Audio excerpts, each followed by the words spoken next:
building block of treatment for panic disorder is interoceptive exposure.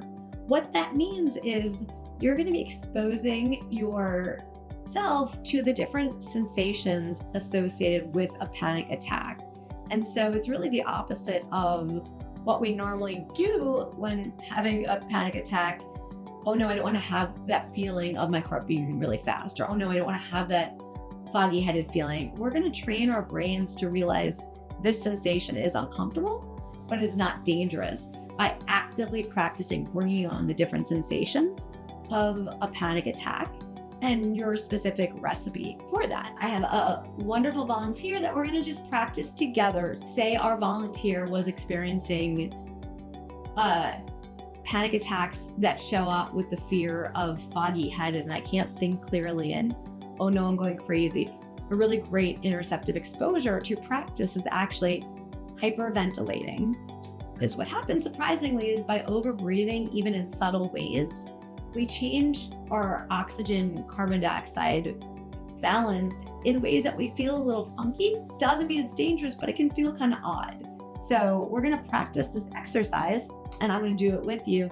And then we're just going to notice what sensations show up when we are over breathing.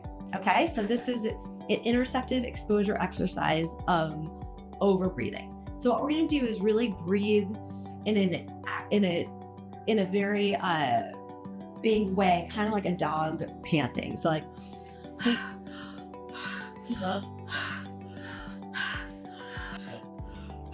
we're going to do like 30 seconds. So it's really funky. Okay. The next thing I want us to do is I want you to just let's have a conversation. I want you to notice the feelings that are showing up. And I'm just going to ask you some questions like, what's 39 divided by 4? I don't even know, but how's it feel? Try to think right now. It's foggy. It's hard to think. Okay. Yeah. And do you notice any other sensations right now? There's a lot of other thoughts other than what 39 divided by 4 Right. is. And my fingers are a little tingly. My toes. My fingers are I'm kind of still.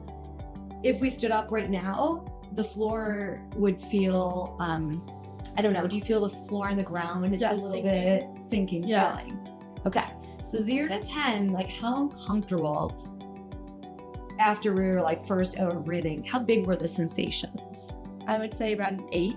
Right. Yeah. And me too. And then how scared did you feel of the sensations? It was scary. It felt wrong. It felt uncomfortable. Okay. I was doing something wrong. Okay. And so I'll say, as someone who's worked on this protocol for a long time, my discomfort it was an 8. A lot. But the actual fear was a 0. This is what happens when I change my breathing pattern.